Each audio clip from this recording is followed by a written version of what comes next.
여야가 이상민 행안부 장관 거취 문제로 공방을 벌이면서 국정조사 무용론까지 나왔습니다. 내년도 예산안 심사도 곳곳에서 차질을 빚으면서 국정조사 본조사 일정도 지연될 가능성이 제기됐습니다. 이재명 대표 측근을 향한 검찰 수사가 한창인 가운데 국민의힘은 이 대표의 사법 리스크는 연기와 쇼로 감춰질 수 없다고 비판했습니다.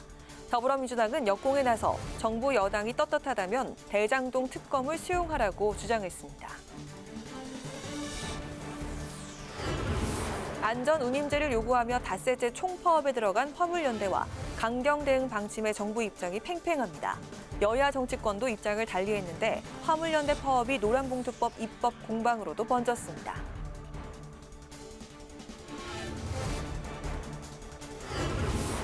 뉴스앤 파워 인터뷰. 오늘은 도어 스태핑 중단부터 YTN 지분 매각과 TBS 예산 지원 중단 사태 등을 공영방송 언론 탄압으로 규정한 더불어민주당 언론자유특위의 한준호 의원과 함께 현 상황에 대한 진단 및 대책을 직접 들어봅니다.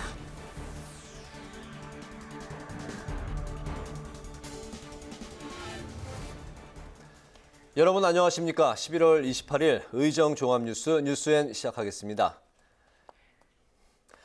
더불어민주당이 윤석열 대통령에게 오늘까지 이태원 참사의 책임을 물어 이상민 장관을 파면하라고 요구했었는데요. 국민의힘과 대통령실은 국정조사를 통한 진실규명이 우선이라며 반발했습니다. 더불어민주당은 이 장관에 대한 해임 건의안을 발의하겠다며 윤 대통령의 결단을 거듭 압박했습니다. 김동길 기자가 보도합니다. 이태원 참사 국정조사에 합의했던 여야가 이상민 행정안전부 장관의 거취를 놓고 다시 충돌했습니다. 국민의힘은 민주당의 이 장관 파면 요구에 국정조사를 할 이유가 없다며 강력 반발했습니다. 국민의힘은 국정조사를 하기도 전에 이 장관을 파면하라고 하는 것은 결론을 내고 국정조사를 하겠다고 하는 것과 같다고 비판했습니다. 국정조사 특위 국민의힘 의원들은 민주당의 정략적 국정조사에 동의할 수 없다고 비판하고 국조위원 사퇴를 거론하며 맞불을 놨습니다. 진상을 명명백백히 밝혀서 책임질 사람에게 책임을 지우는 일입니다. 미리 이상민 행안부 장관을 파면하라면 국정조사 결론이 나기도 전에 그런 요구를 하는 것인데 그렇다면 국정조사를 할 이유가 없는 것입니다. 앞서 대통령실도 국정조사를 통한 진상규명이 우선이라며 민주당의 파면 요구를 일축했습니다. 더불어민주당은 국민인지 이상민 행안부 장관인지 선택하라며 윤 대통령을 거듭 압박했습니다. 또 이 장관의 파면은 민주당의 요구가 아닌 이태원 참사의 전 과정을 지켜보고 있는 국민의 요구라고 강조했습니다. 민주당은 윤 대통령이 오늘까지 결단하지 않으면 내일부터 이 장관의 책임을 묻는 행동에 돌입하겠다고 밝혔습니다. 대한민국 서울 한복판에서 158명의 무고한 생명이 압사당한 전대미문의 대참사입니다. 용산 이태원 참사는 정치적 유불리를 따질 사안이 아닙니다. 국민의힘이 직언은커녕 정부의 실정을 비호하며 정쟁화하니 국민 공분은 더욱 커지는 것입니다.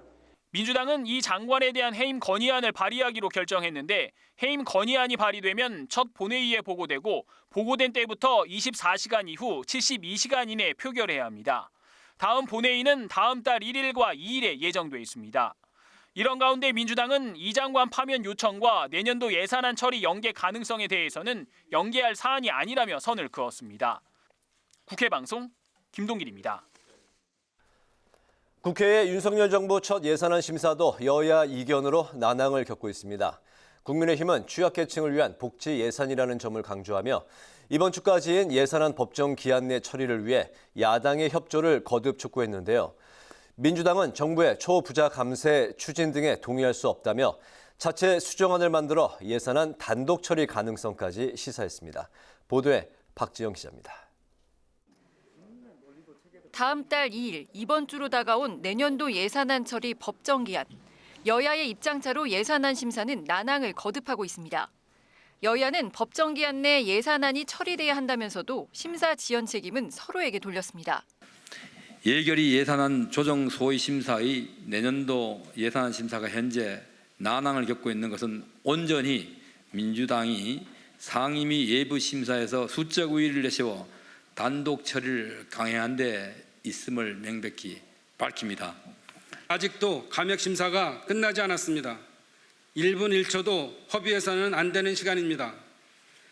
국민의힘이 계속 지원작전을 구사하시겠다면 민주당은 부득이하게 단독으로 예산심사에 임할 수밖에 없음을 말씀드립니다. 여야 지도부도 예산안 처리 공방에 합세했습니다.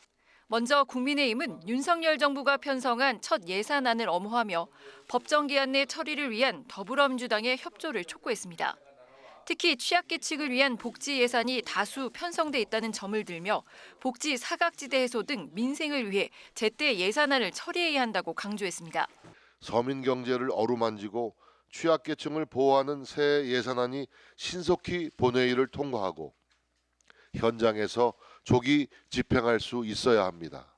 반면 민주당은 여당인 국민의힘이 예산안 처리 책임을 야당에 떠넘기려 한다며 거듭 행정안전부 경찰국 예산과 정부의 초보자 감세 추진 등의 반대 입장을 밝히고 정부가 삭감한 이재명표 예산인 지역화폐 예산 부활과 공공일자리 관련 예산 등의 확대 방침도 분명히 했습니다. 그러면서 민주당은 자체 예산 수정안을 준비하겠다며 야당 단독 예산안 처리 가능성도 열어뒀습니다. 우리가 가진 권한을 행사해서 증액은 못할지라도 옳지 않은 예산을 삭감한 민주당의 수정안을 선택하는 것도 하나의 안으로 우리는 가지고 있을 것입니다. 예산안 심사 소관 상임위인 예결위에선 증감액 심사도 마치지 못한 상황. 용산공원 사업과 공공임대주택 예산 등 정부의 주요 사업 예산과 이재명 민주당 대표 관련 예산을 놓고 여야 대치가 계속되면서 이번 주 법정 기한 내 예산안 처리는 사실상 기대하기 어렵다는 전망이 나오고 있습니다. 국회방송 박지영입니다.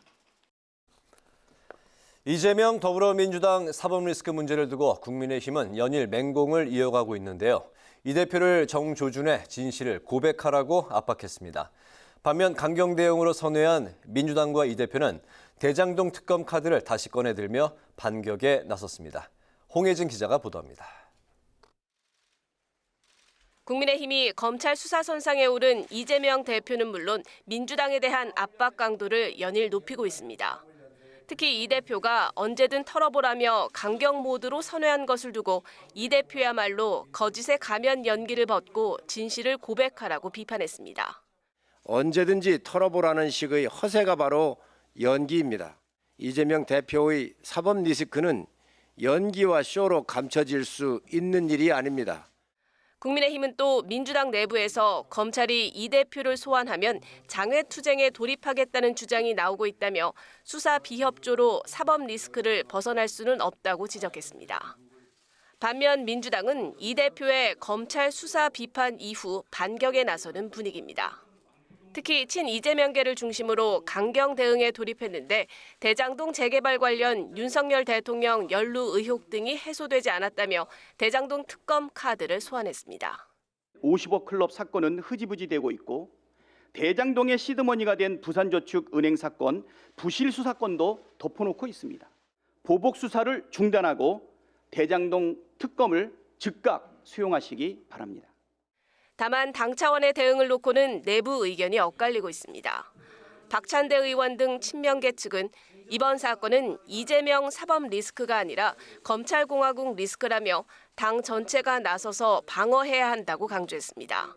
반면 조응천 의원 등 비명계는 불확실한 사실관계에 당이 전면적으로 나서면 수렁에 빠질 수 있다고 우려하는 등 여전히 시각차를 드러냈습니다. 국회방송 홍혜진입니다. 민주노총 화물연대의 무기한 총파업이 계속되면서 정부가 화물연대와 첫 교섭에 나섰지만 쉽게 타협점을 찾지 못하고 있습니다. 정치권도 해법을 놓고 공방을 벌였는데요. 국민의힘은 정부의 강경 대응을 주문하며 업무 개시 명령 발동을 요구한 반면 더불어민주당은 대화와 교섭으로 문제를 해결해야 한다며 안전운임제 입법을 촉구했습니다. 임채원 기자가 전합니다. 민주노총 화물연대 총파업에 국토부와 화물연대가 첫 교섭에 나섰지만 양측이 첨예하게 대립했습니다. 화물차 안전운임제 영구화 등을 요구하고 있는 화물연대와 내일 국무회의에서 업무 개시 명령 발동을 심의하겠다며 강경 입장을 고수하고 있는 정부 간 물리적 충돌 가능성도 배제할 수 없는 상황입니다. 여야 정치권의 입장도 첨예합니다. 레미콘 업계와 간담회를 가진 국민의힘은 화물연대의 정치적 목적을 이루기 위한 불순한 파업이라며 업무 개시 명령 발동 등 정부의 특단의 대책을 요구했습니다. 반면 더불어민주당은 정부 여당이 지난 6월 화물연대 파업 때 했던 약속을 지키지 않은 게 문제라며 연일 화물연대 측에 힘을 실었습니다. 반드시 법과 원칙을 세워주시기 바랍니다. 더 나아가서 지금 업무 개시 명령이 내일 내려질 것으로 보여집니다. 저는 반드시 그렇게 돼야 된다고 봅니다. 또 화물연대 파업이 진행되고 있는데요. 지금 정부는 업무 개시 명령, 사법 처리 등 강경 대응만 고집할 게 아니라 대화와 교섭으로 문제를 풀어야 합니다. 화물연대 파업 여파는 파업에 대해 사측의 손해배상 청구 소송과 가압류를 제한하는 내용의 노동조합법 2조와 3조를 개정하는 내용의 입법 공방으로도 번졌습니다. 노란 봉투법이 아닌 합법 파업 보장법으로 부르자고 제안한 이재명 민주당 대표는 노란 봉투법 운동본부와 간담회를 갖고 입법 움직임에 들어갔는데 거듭 노사 간 힘의 균형을 맞추기 위한 법이라고 강조했습니다. 전 재산을 묶여가지고 죽을 때까지 그 굴레에서 벗어날 수 없게 만드는 이 가혹한 손배 가압류 남용이 사실상 노동자들의 노동 3권을 무력화하고 있습니다. 하지만 국민의힘은 노란 봉투법은 불법 파업을 일삼는 민주노총에게 날개를 달아주는 입법이자 노조 방탄법이라며 민주당의 반대 입장을 분명히 했습니다. 위선과 거짓으로 살아온 정치 지도자의 낯뜨거운 위장술입니다. 불법 행위를 보호하는 노란 봉투법에 합법이라는 말을 붙인다고 불법이 합법이 되겠습니까? 안전운임제 일몰제 전격 폐지를 요구하는 화물연대 총파업에 정부의 강경 대응 방침이 굳건해지는 상황. 정치권도 안전운임제 영구화, 노란 봉투법 입법을 둘러싸고 정면 충돌 양상을 보이고 있습니다. 국회방송 임천입니다. 국회 교육위원회 전체 회의에서 현 정부의 교육과정 개정안을 두고 여야가 편향성 공방을 벌였습니다. 민주당은 윤 정부 교육과정 개정안에 역사적 검증이 완료된 제주 4.3 사건이 제외되는 등 편향적이라고 비판했습니다. 반면 국민의힘은 오히려 전 정권에서 6.25 남침 등 중요한 내용을 빼서 논란이 있었다고 맞받았습니다. 이와 함께 교육위는 교권 침해 학생의 생활 지도가 가능하도록 하는 내용의 초중등 교육법 개정안 등 6개 법률안을 통과시켰습니다. 국민의힘과 정부가 중대재해사고 사망률을 OECD 수준으로 낮추기 위해 기존 처벌 중심의 노동정책에서 노사가 위험 요인 개선 방안을 함께 수립하든 자기규율 예방체계로 전환하겠다고 밝혔습니다. 성일종 국민의힘 정책위 의장은 오늘 당정 협의 결과 이미 선진국에선 노사의 자발적 노력으로 중대재해 감축 성과를 냈다며 이같이 말했습니다. 그러면서 중대재해가 집중관리가 필요한 건설 제조업엔 스마트 안전장비와 필요한 인력을 지원하겠다고 설명했습니다. 김진표 국회의장과 국회를 방문한 구르반굴리 베르디 무하메도프 투르크메니스탄 상원의장과 회담을 갖고 양국 의회 지식 교류를 담은 MOU를 체결했습니다. 김 의장은 양국 수교 30주년을 맞아 10년 이상 협상 중인 무역경제협력 협정이 조속히 마무리돼 양국 간 투자가 활성화되길 바란다고 밝혔습니다. 또 아시가바트 신도시 건설 등 투르크메니스탄의 사업에 한국 기업들이 참여해 양국 간의 경제 협력이 강화되길 희망했고 2030 부산 세계 박람회에 대한 투르크메니스탄의 지지도 당부했습니다.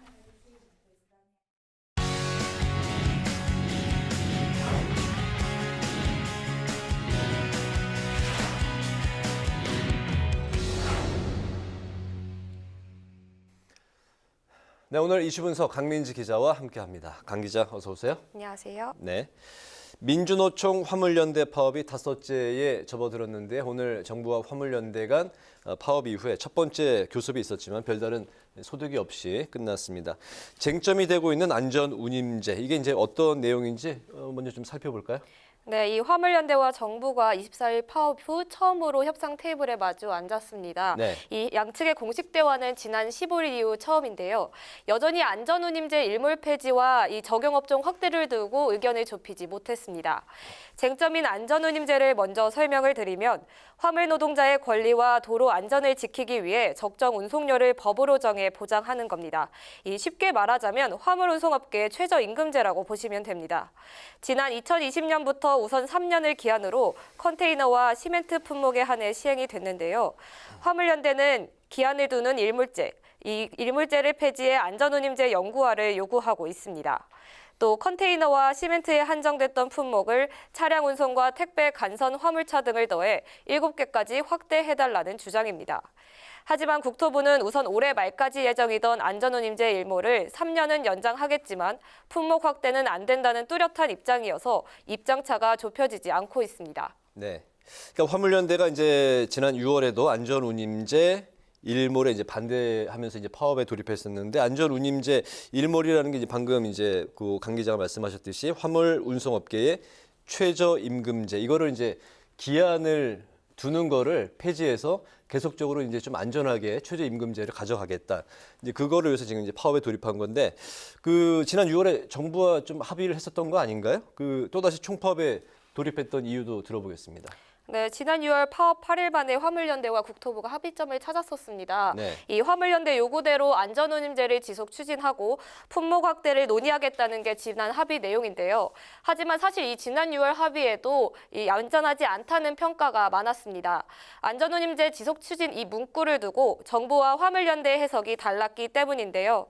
앞서 원희룡 국토부 장관은 일몰제 폐지 등을 화물연대와 약속한 바가 없다고 밝힌 적도 있습니다. 정부는 안전운임제 연장 등을 지속 추진에 대한 최대치로 생각했던 것으로 보이는데 화물연대는 일몰제를 폐지하고 안전운임제 영구화를 정부가 받아들인 것이라는 입장입니다. 게다가 화물연대는 5개월 동안 국토부와 여당이 후속 논의에 적극 나서지 않았다는 주장으로 정부 여당을 향해 약속을 지키라며 다시 거리로 나선 겁니다. 네. 국회에서도 이제 사실상 손을 놓고 있었다 이런 비판이 일고 있습니다. 현재 그 여야 입장 좀 들어볼까요? 네, 이 사실 안전운임제를 제도화하기 위해선 법 개정이 이루어져야 하는데요. 네. 이 국회 논의가 필요한 사항이죠. 이에 따라 국회 민생특위도 안전운임제를 안건으로 올려서 특위 활동 시한인 지난달 31일까지 매듭 짓겠다고 밝혔습니다. 하지만 지난 6월 정부와 화물연대 합의 이후 공식 회의는 단 한 차례뿐이었는데요. 이마저도 여야 입장차만 확인한 채 특별한 결론을 내지 못하고 민생특위는 종료됐습니다. 이 개정안은 국토위 법안 소위에도 상정되지 못한 상태고요. 이에 더불어민주당은 다시 화물안전운임제에 관련한 법안 개정에 속도를 내겠다고 밝혔습니다. 화물연대 요구에 맞춰 안전운임제 유효기간을 폐지하고 적용 대상을 확대하는 내용의 법안을 이번 주 국토위에 상정해 논의에 나서겠다는 건데요. 반면 국민의힘은 리포트에서 보셨듯이 화물연대 파업을 국가 파괴 선동이라고 규정하고 강경 대응에 나선다는 방침입니다. 오늘도 화물연대 파업으로 피해를 겪고 있는 레미콘 업계와 간담회를 여는 등 서로 강경한 입장을 보이고 있는 상황인데요. 게다가 국토위에선 공공임대주택 사업 등을 두고 여야 강대강 대치가 이어지고 있는 상황이라서 개정안 논의는 쉽지 않아 보입니다. 네, 정부에서 이제 대응 수위를 점점 이렇게 높여가고 있는데 업무 개시 명령 카드를 이제 검토하고 있다는 소식이 전해지고 있습니다. 바로 이 업무 개시 명령 발동이 되면 어떻게 되는 건가요? 네, 이 대통령실 윤 대통령이 업무 개시 명령을 심의할 국무회의 내일 직접 주재한다고 밝혔는데요. 네. 이 원래 현행 화물자동차 운수사업법을 보면 운수사업자 등이 정당한 사유 없이 화물 운송을 집단 거부해 이 화물 운송에 지장을 초래할 경우엔 국토부 장관이 국무회의 심의를 거쳐 업무 개시 명령을 할 수 있게 돼 있습니다. 그런데 이 국무회의를 윤 대통령이 직접 주재를 하겠다는 건 파업에 대한 강한 반대 입장을 드러내며 사실상 업무 개시 명령 발동을 예고한 것으로 보입니다. 이 업무 개시 명령이 발동이 되면 화물 운송 기사는 즉각 업무에 복귀해야 하는데요. 이를 정당한 사유 없이 거부할 경우 30일간의 면허 정지 또는 면허 취소가 될 수 있고 또 3년 이하의 징역이나 3천만 원 이하의 벌금 등 형사 처벌을 받을 수도 있습니다. 하지만 2004년 노무현 정부 당시 이 제도가 도입된 이래 운송 개시 명령이 발동된 것은 한 차례도 없는데요. 업무 개시 명령이 최초로 만약 발동이 된다면 노조 측도 파업 강도를 높일 수밖에 없다고 밝힌 만큼 화물연대와 이 정부 사이 상당한 물리적 충돌이 나올 수 있다는 우려가 나옵니다. 네, 대통령이 내일 직접 업무 개시 명령 국무회의를 이제 주재한다고 밝혔기 때문에 내일 바로 발동이 될 수도 있는 그런 상황이네요. 강대강 대치가 우려가 되고 있습니다. 오늘 이슈 분석은 강민지 기자와 함께했습니다. 강 기자 수고했습니다.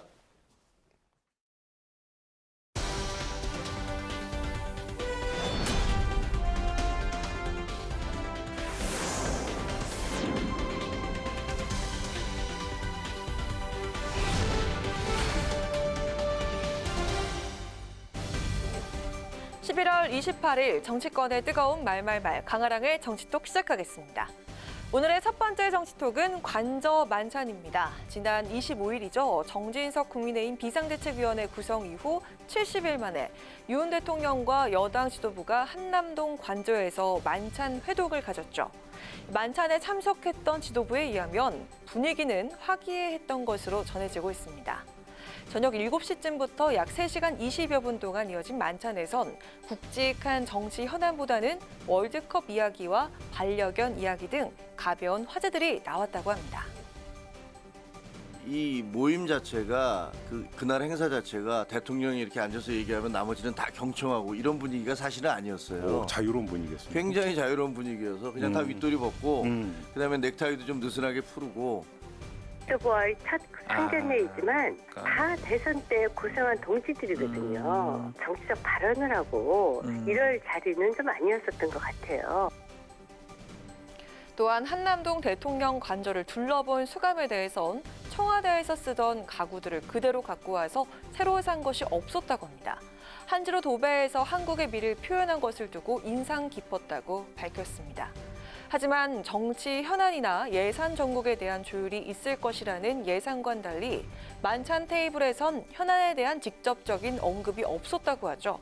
이를 두고 비판의 목소리도 나오고 있습니다.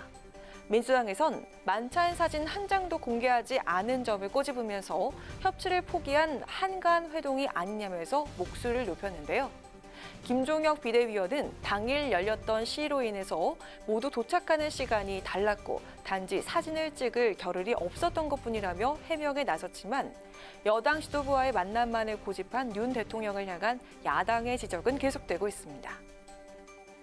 지금 같은 시기에 야당의 협조가 얼마나 도움이 필요합니까? 아주 포용력 없는 편협한 대통령으로 이제 결국 가시려고 하는 것 같습니다. 저는 대통령께서 취임하신 지 6개월이나 됐지만 대통령 얼굴 한번 뵙지를 못했습니다. 정의당은 만나자 얘기 없던가요? 뭐 전혀 그런 얘기도 없었고요. 대통령의 상황 인식에 대해서 정말 너무 한탄밖에 나오지 않습니다. 민주당에선 일제히 윤 대통령이 협치를 이루기 위해선 야당 대표의 만남이 시급하다고 주장하고 있는데요.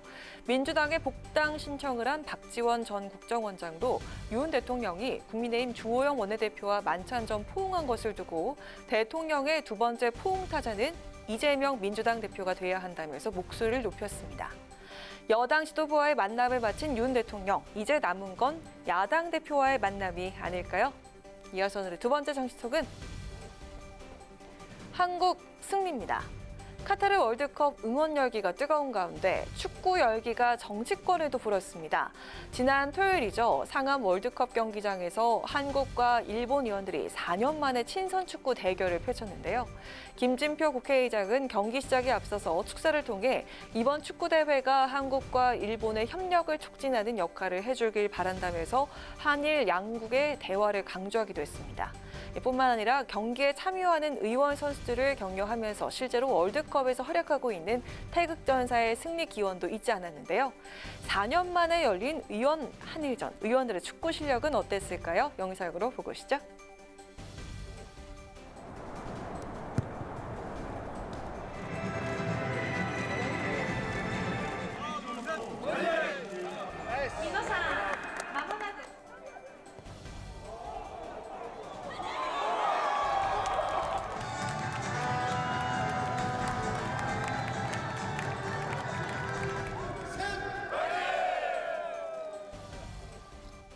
월드컵 축구 열기가 뜨거운 이때 한일 양국 의원들이 뜻깊은 친선 경기를 가짐으로써 양국 국민에게도 흐뭇한 위로가 될 것이라고 생각합니다.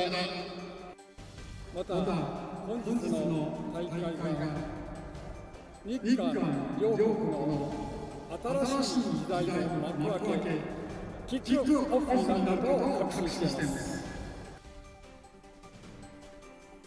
홈 경기라는 이점이 작용했던 걸까요? 우리나라 의원들의 축구 실력이 뛰어났던 걸까요? 결과는 5대3으로 대한민국의 승리였습니다. 여야 의원들의 화합으로 승리를 거둔 이번 경기 전반전에서만 4골을 기록했습니다. 특히 4번째 골은 허은하 의원이 넣으면서 한일 의원 축구 사상 처음으로 여성 의원골로 기록이 되기도 했습니다. 뿐만 아니라 일본 의원들을 향한 우리나라 의원들의 배려도 곳곳에서 보였는데요. 한국 국회의원 축구연맹 회장을 맡고 있는 정진석 비대위원장은 이날 경기가 한국의 일방적인 승리로 끝날 것 같자 고위 실책 담당 골키퍼로 투입이 돼서 몸개그까지 불사하면서 일본 측의 득점을 허용해줬고요. 의사 출신인 민주당 신현영 의원은 경기 과정에서 어깨 쪽 부상을 입어 쓰러진 일본 의원을 직접 진료하고 병원 이송까지 도왔다고 합니다. 의원들은 내년 봄 일본 요코하마에서 열릴 다음 경기를 기약하면서 헤어졌는데요. 정진석 비대위원장, 한일전 승리로는 아쉬웠던 걸까요? 오늘 밤 월드컵 조별 예선 2차전을 치르는 태극전사들을 위해서 귀여운 응원을 했습니다. 16강 진출을 위해선 반드시 넘어야 하는 가나전이죠. 대한민국 이름 아래 하나로 뭉쳐 승리를 거둔 여야 의원들처럼 오늘 태극전사들도 멋지게 승리를 거두길 기원해 봅니다. 지금까지 강아랑의 정치톡이었습니다.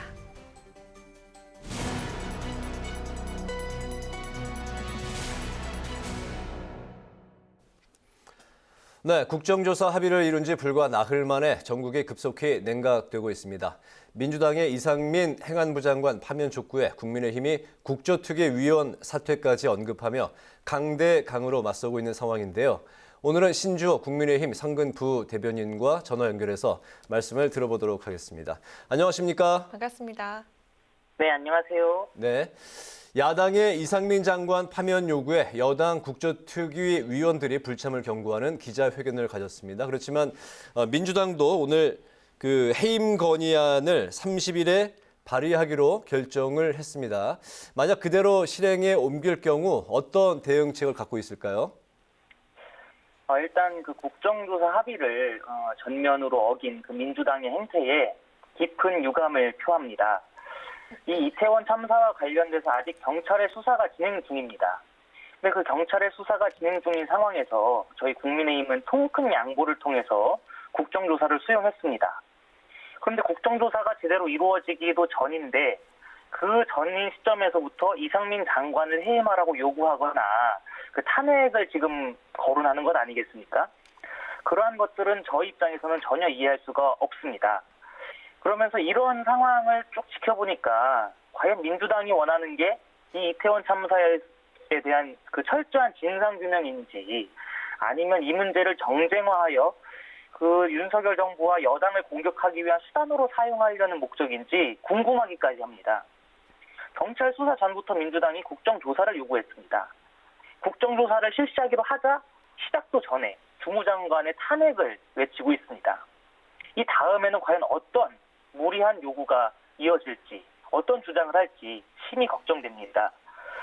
개인적인 생각으로 민주당은 그 의석이 많은데 그 거대 의석을 무기로 정부와 여당을 협박하지 말고 더 나아가서 국민을 겁박하는 행위를 멈추고 국정조사 본연의 장으로 나오기를 촉구합니다.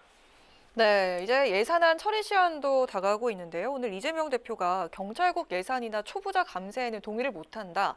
원안과 준예산 중에 그 양자택일이 아니라 감액 권한을 행사하겠다 이렇게 경고를 했는데 그 여당에서 이런 얘기를 했습니다. 정부 완박의 횡포다. 이 정부 완박의 횡포 속에서 어떻게 예산 정국을 돌파해 나갈 계획이신가요? 일단 지금 정부의 정부가 하려는 일을 제대로 할 수 없게끔 만드는 것은 국회 아니겠습니까? 민주당이 지금 확보한 거대 의석은 단순히 정부의 운영을 막으면서 그 국가의 발목을 잡으라고 주어진 것이 아니고 생산적인 논의를 통해서 우리 국민들이 어떻게 하면 이 어려운 상황에서 더 나은 삶을 살게 해드릴 수 있을까, 그것을 고민해야 할 것임을 민주당은 명심해야 한다고 생각합니다. 그리고 지금 예산에서 그 이재명포 예산도 굉장히 많이 들어가 있습니다. 그런 상황에서 민주당이 주장하는 게 지금 초부자 감세를 자꾸 외치는데 전혀 동의할 수가 없습니다. 초부자 감세 항목이 무엇이 있는지도 국민께 설명하지도 못한 채 그저 초부자 감세라는 그 정치적 구호만 사용하는 것에 깊은 유감을 표시합니다. 게다가 이번 예산은 다들 아시다시피 그 윤석열 정부가 들어서고 처음 만든 예산안 아니겠습니까? 이 예산안에는 용산공원 같은 그 민주당 집권기에서부터 이어져온 것들도 상당히 많은데 민주당은 이 문제를 단순히 청와대 이전 탓으로 돌리면서 예산안에 협조하지 않고 있거든요. 그렇기 때문에 이 거대 의석을 바탕으로 정부의 발목만 잡지 말고 어떻게 하면 우리 국민의 삶이 더 나아질 수 있을까, 그것을 좀 같이 고민했으면 하는 바람이 있습니다. 네. 지난 25일 윤석열 대통령이 여당 지도부와 만찬을 갖기 전에 일명 윤핵관과 먼저 부부 동반 만찬을 가진 걸 두고 해석이 분분한데요. 또 야당에서는 이런 불통은 처음 본다, 이런 이제 반응을 보이고 있습니다. 윤핵관과의 그 부부 동반 만찬, 그리고 대통령 취임 이후 아직까지 야당과 만남을 갖고 있지 않은데요. 야당과의 만남 여부 어떤 입장을 갖고 계실까요? 일단 대통령께서는 그 후보 시절부터 혼밥하지 않겠다라는 말씀을 자주 하셨는데 앞으로 다양한 목소리를 듣는 기회가 있을 것이라고 저는 확신합니다. 이러한 그 일련의 일들이 과연 청와대라는 곳에 있었으면 가능했겠느냐? 저는 아니라고 생각합니다.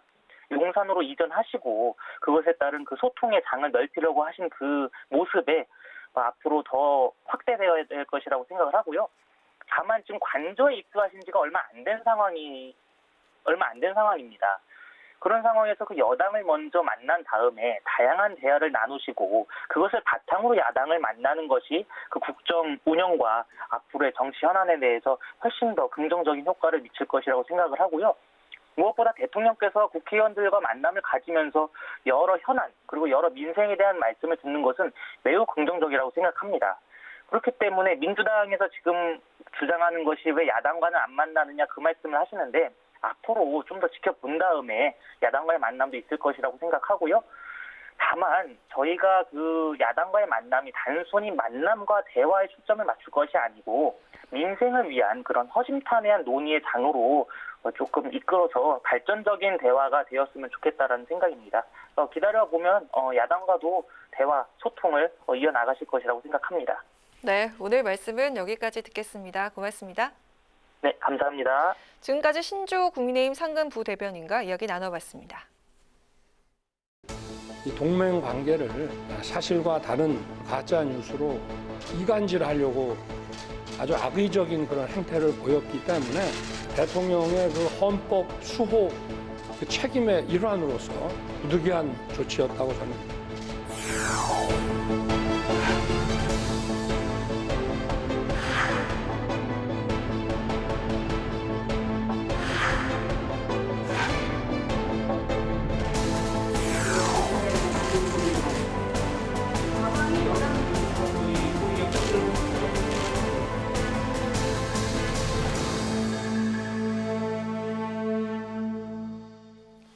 네, 윤석열 대통령의 뉴욕 방문 당시 비속어 보도로 촉발된 정부와 언론과의 갈등이 확산되고 있습니다.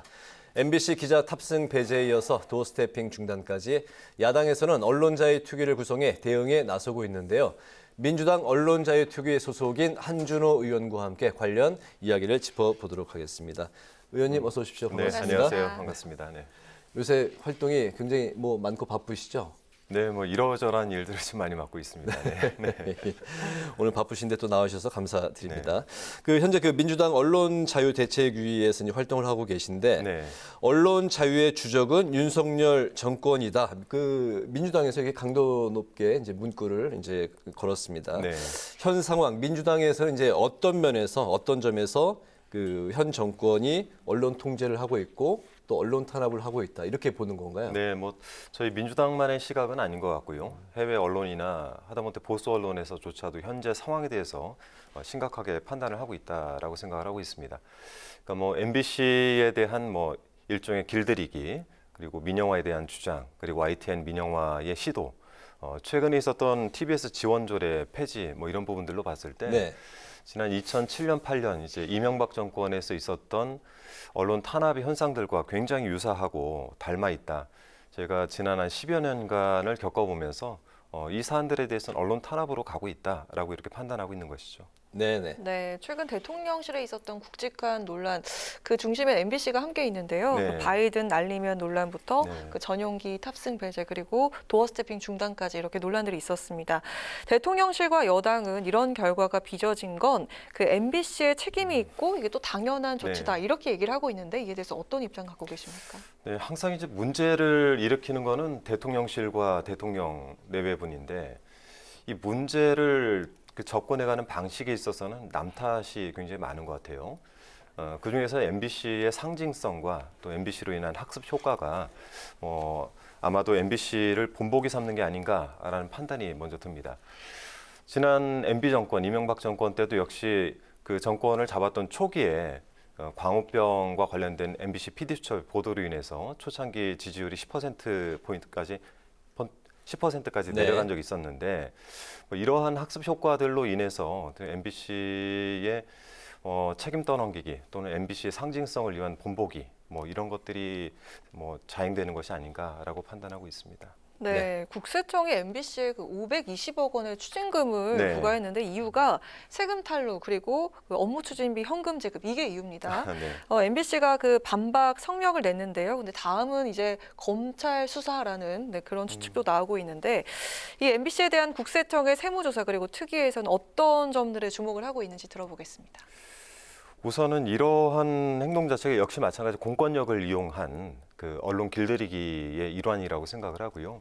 그 일환의 끝에는 어쨌든 검찰 조사를 통해서 길들이기를 더 진행을 할 것이다 생각이 드는데 먼저 MBC는 국감 대상자입니다. 그러니까 물론 방문진이 받고 비공개로 업무 보고를 하는 형태이긴 하지만 이런 상태에서 국감에서도 드러낼 수 없는 사안들을 가지고 분식회계가 가능할까요? 불가능하다고 봅니다. 두 번째는 여의도 사옥의 매각 과정에 있어서 차익에 대한 법인세 누락을 했다라고 하지만 당시에 MBC가 이 사옥을 매각하기 위해서 한국 회계 기준이라든지 아니면 국세청에 공식 질의를 했고 답변을 받아낸 사안이 있습니다. 또 한 가지 말씀하신 부분이 있지만 저희가 일례로 출장비를 지급을 받을 때 현금 또는 그 호텔에 대한 그 지역에 따른 비용들이 워낙 비싸기 때문에 현금으로 지급을 받아서 가는 사례들이 있어요. 근데 이 역시도 마찬가지 그에 준하는 내용들을 증빙을 하도록 되어 있습니다. 그래서 이게 좀 국세청을 이용한 공권력 행사에 준한다라고 생각을 하고 있습니다. 네. 최근에 그 YTN 최대 주주 그 한전 KDN이 YTN 지분 매각을 이제 의결을 했고 또 다른 주주 마사회도 이제 매각을 하겠다고 이제 한 상황인데 고민정 그 민주당 이제 그 특위 위원장이 사회적인 합의가 있다면 민영화 자체는 이제 반대하지 않는다. 이렇게 이제 언급을 했습니다. 그렇다면은 지금 이제 YTN의 이런 이제 매각 상황은 어떤 점이 문제라고 그 민주당에서는 이제 바라보고 있는 건가요? 볼까요? 고민정 위원장의 발언과 YTN의 민영화 시도는 저는 좀 약간 별개로 봐야 된다고 생각합니다. YTN이 가지고 있는 공적 지분 약 14조 5천억 정도 되는 31%의 지분은 그 지분을 공적 자금으로 매입을 할 당시로 돌아가 보면 가장 중요했던 이유 중에 하나가 당시에도 민영화 시도는 있었지만 공적 자금으로 인해서 독립성을 확보할 수 있기 때문입니다. 이런 말 있죠. 불가근 불가원. 이게 정치권과 언론과의 관계인데 그것이 되지 않을 때는 결국 권한 육착이 되는 것이겠죠. 그래서 이 부분에 있어서 그 KDN의 결정도 상당히 문제가 좀 있다고 판단이 들어요. 왜냐하면 과연 이 YTN을 사갈 수 있는 곳은 지금 일각에서 돌고 있는 S사를 비롯해서 대기업이 대부분일 텐데 과연 독립성과 공정성이 유지가 될 것인가라는 부분이고 그리고 한전 KDN 같은 경우에도 회사의 설립 목적의 네 번째 보면은 여기도 역시 YTN으로 인해서 생기는 이 이익에 대해서 관여할 수 있도록 사업 목적이 설정되어 있습니다. 그렇게 따지면 이 결정 자체가 결정을 한 분들이 배임 행위에 해당될 수 있기 때문에 이러한 결정이 유독 YTN을 민영화해야 되겠다는 생각밖에 없다라고 보고 있고 지금 YTN이 어쨌든 신뢰도 면에서도 1, 2위를 하고 있는 곳 아니겠습니까?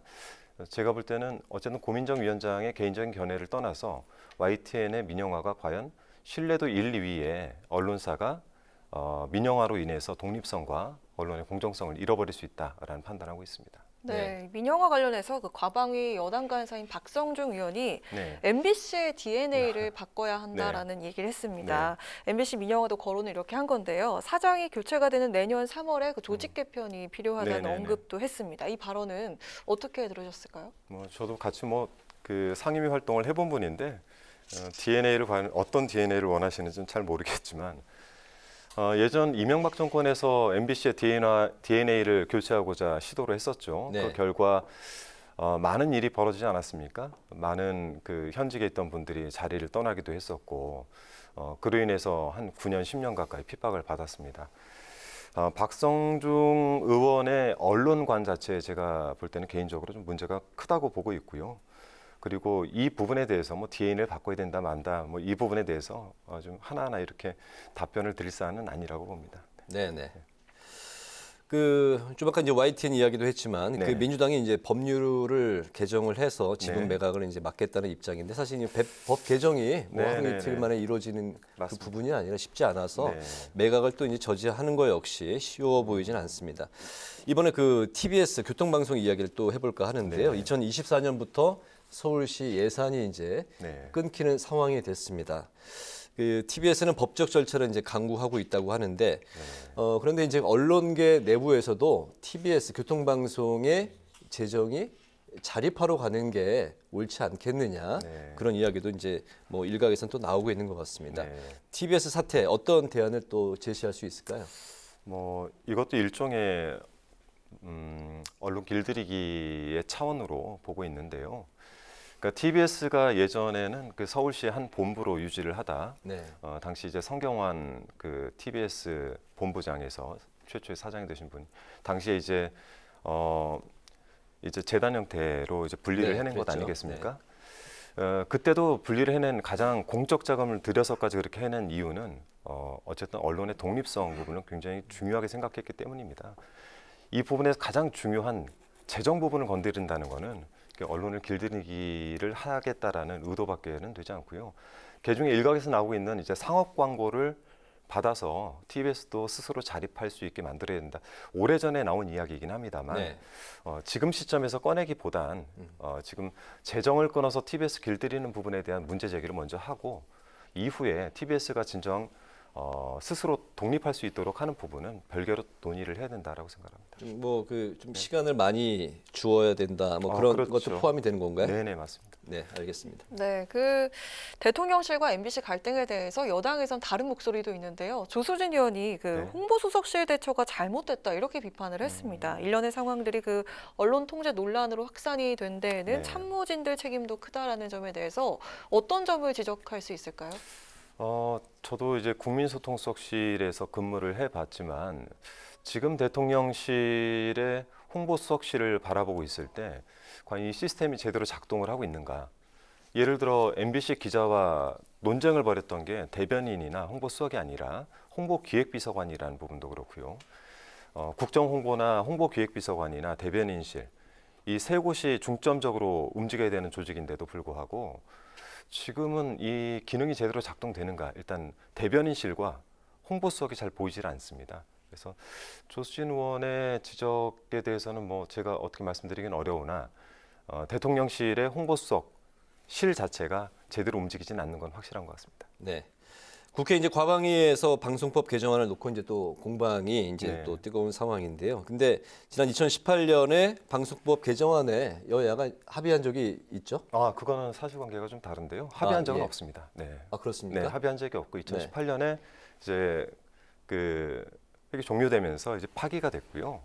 당시에 내놨던 법안 자체는 그 정족수를 좀 변경해서 그러니까 이사수를 늘려서 숫자를 7대 6으로 바꾸고 과반에서 3분의 2로 바꾸는 내용이 담긴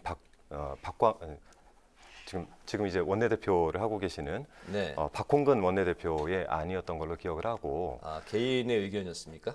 법안이 나왔었던 겁니다. 법안이 나왔으나 여야가 합의한 바는 없고요. 당시 야당이었던 민주당에서 내놓았던 법안이고요.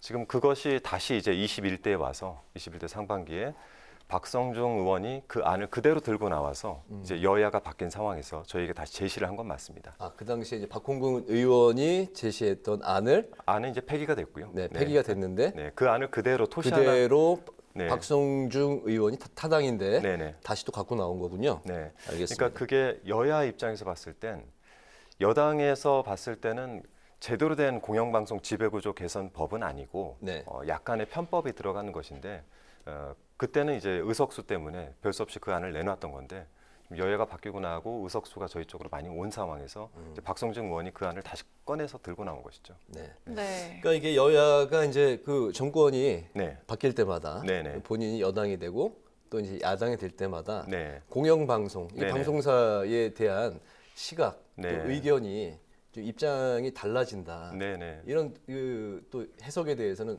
어떤 입장이실까요? 뭐 공영방송에서 일을 해본 입장에서 공영방송의 지배구조 개선과 관련해서는 완벽한 독립성이 유지가 돼야 된다 생각을 합니다. 전 세계적으로는 영국식 방식이나 또 NHK 방식이나 독일 방식 이렇게 세 가지 방식이 있는데 영국이나 NHK 방식은 사실 실패에 가깝고요. 특히 영국의 트러스트 제도는 폐지가 됐죠. 지금 이제 정필모 의원과 제가 내놓은 안인데 이 안은 기본적으로 성공한 독일의 방식을 한국형으로 좀 바꿔놓은 안입니다. 네. 그래서 제가 볼 때는 박성중 의원이 내놓은 안이나 또 전에 저희가 내놓았던 안은 이 부분에서 야당으로서 이 부분을 지키기 위해서 내놨던 약간의 편법이고 제대로 된 공영방송 지배구조 개선법은 현재 정필모 의원 안을 중심으로 해서 독일에 성공했던 그러니까 다수의 시민이 참여하는 형태의 공영방송 지배구조 개선법이 맞는 형태가 아닌가 그렇게 생각을 하고 있어서 그 시민 참여가 그렇죠. 이제 핵심 주 내용이 되는 거군요. 그렇죠. 그러니까 여야 즉 정치권이 직접적인 개입을 하지 못하도록 막는데 그 중심된 내용이 들어 있습니다. 알겠습니다. 네, 그 언론 자유와 관련된 활동 외에도 그 네네. 지역구 활동도 엄청 활발하게 하고 있다고 들었는데 네네. 고양의리 지역구 네네, 맞으시죠? 고양시 서울하고 인접해 있죠. 아, 네. 그 신도심과 구도심 그리고 농촌과 어촌계를 그 아우르는 좀 특색이 있는 그런 지역인데 네. 특별히 좀 집중을 하고 있는 지역 현안이 있다면 어떤 게 있을지 궁금한데요. 저도 고양시 주민입니다. 그러신가요? 네. 이사 언제 오셨습니까? 네. 저희 지역이 특히나 이제 북한산에서 행주산성까지 서울과 인접해 있어서 특히 서울시의 기피시설들이 다량 들어와 있습니다. 뭐 난지물 재생센터부터 시작해서 은평구에 있는 광역자원순환센터 등 그러니까 서울시의 폐기물과 음식물 처리 등이 저희 고양시에서 이루어지고 있는데 이 부분에 대한 피해는 고스란히 고양 시민이 입고 있기 때문에 이 부분에 대한 해결 문제가 하나 있고요. 뭐 하나 더 말씀을 드린다면 배드타운으로 전락되어 있기 때문에 3기 신도시를 중심으로 해서 자족 기능을 살려야 되는데 현재로서는 공업용지 물량 등 이렇게 좀 현실적인 방안은 없는 상태입니다.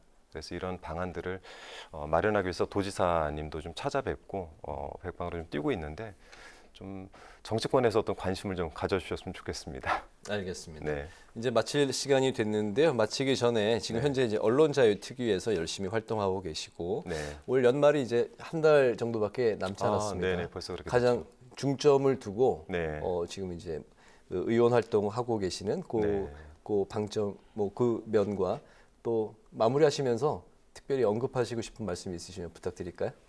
네, 이제 상임위 활동을 제가 이제 국토위에서 요즘 활동을 하고 있는데요. 직접 활동을 하다 보니까 그 과방위 활동에서는 가장 중점 뒀던 게 언론의 독립, 과연 제가 정치권으로 와서 언론의 독립에 얼마나 기여를 할 수 있는가. 두 번째는 국토위에서는 민생과 워낙 관련이 많다 보니까 최근에 이제 분양이냐, 공공 분양이냐, 공공 임대냐 가지고 저희가 좀 정치권에 논란이 있는데요. 이 민생과 그 언론의 독립 부분에 있어서 제가 임기의 한 3분의 2 이상이 지금 지나가고 있는데 이 부분은 올해 내에는 좀 작은 성과라도 낼 수 있도록 노력을 해보겠습니다. 네, 알겠습니다. 오늘 뉴스앤 파워 인터뷰 지금까지 더불어민주당의 한준호 의원과 함께 방송사 민영화 시도 등 언론 통제 논란에 대한 입장 그리고 대응책에 대해서 중심으로 이야기를 나눠봤습니다. 오늘 말씀 잘 들었습니다. 고맙습니다. 네, 잘 들었습니다. 오늘과 내일 전국에 비가 내리겠습니다. 오늘 밤부터 내일 새벽까지 빗줄기가 점점 굵어지면서 수도권과 강원 영서에 강한 비가 집중될 것으로 예상되고 있습니다. 비가 그친 이후엔 강추위가 찾아온다고 하니까요. 추위 대비 철저히 하셔야겠습니다. 네, 잠시 후 10시부터는요. 대한민국의 월드컵 16강 진출을 위한 조별 예선 2차전 경기가 펼쳐집니다. 다시 한번 대한민국의 승리를 기원하면서 태극전사 파이팅을 외쳐보면서 오늘 뉴스엔 마치도록 하겠습니다. 시청해주신 여러분 고맙습니다.